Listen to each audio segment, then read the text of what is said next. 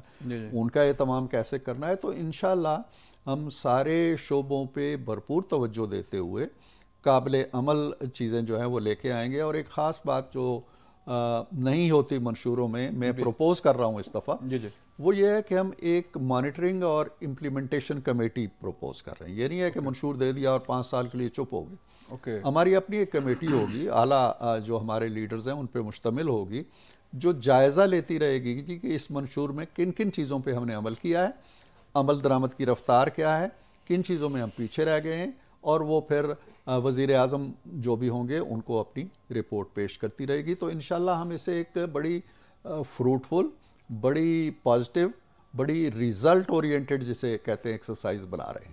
ٹھیک ہے. تو عرفان صاحب یہ فرمائیے گا کہ منشور تو آپ نے بڑا اس پہ ڈیٹیلز کے بتا دیا. اب ہم آتے ہیں کہ سیاست کس طرف جا رہی ہے سر.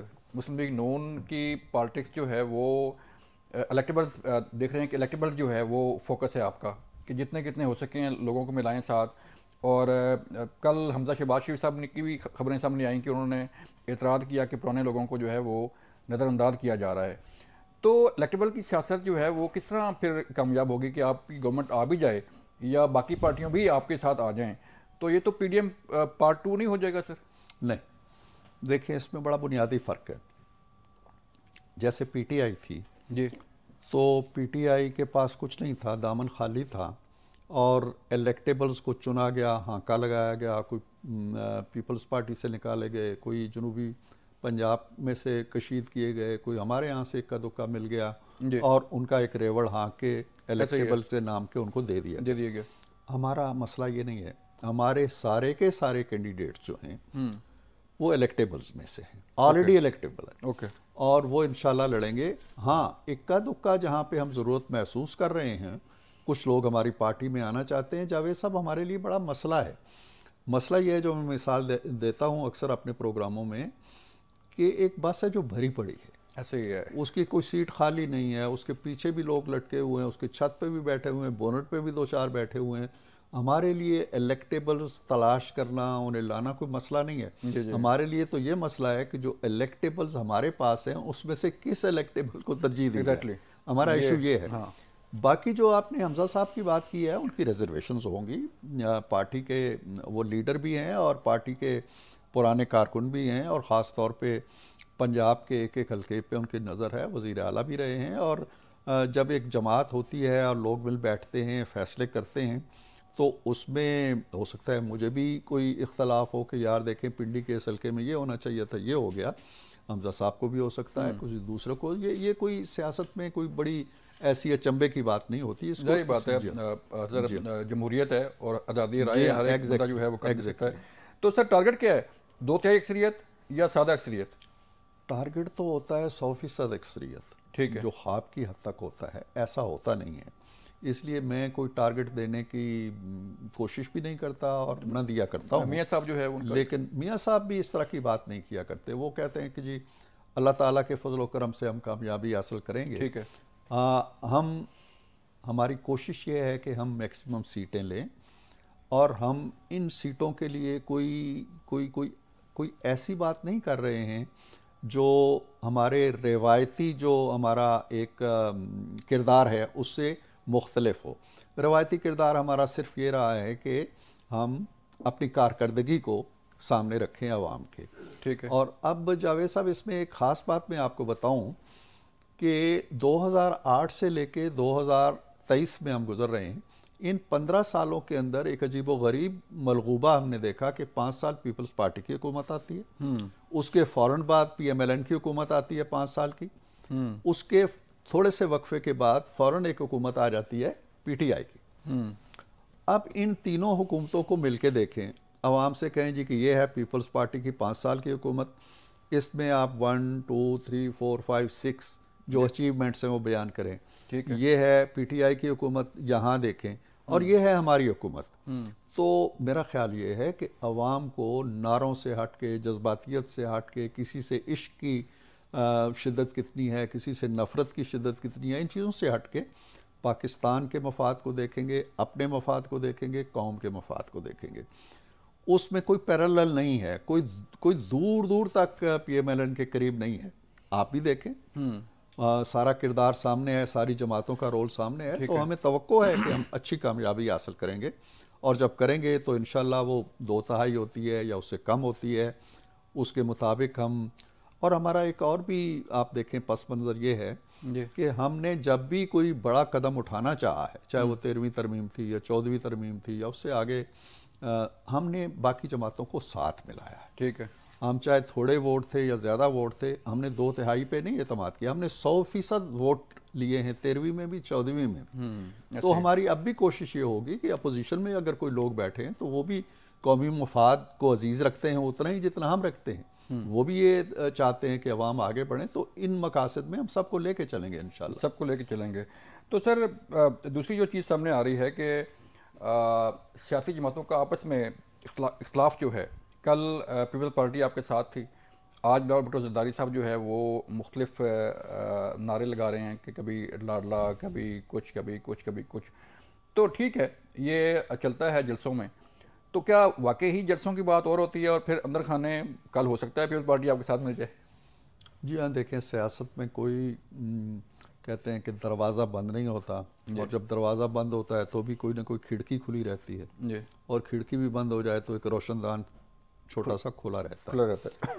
تو پیپلز پارٹی اور ہمارا جو کردار رہا ہے ماضی میں, ہم مخالفت بھی کرتے رہے ایک دوسرے کی, لیکن میرا خیال ہے کہ 2008 کے بعد سے, بلکہ اس سے بھی پہلے جب میثاق جمہوریت ہوتا ہے, اس کے بعد سے ہمارے ہاں اس طرح کی روایتی مخالفت اور رنجش نہیں ہے.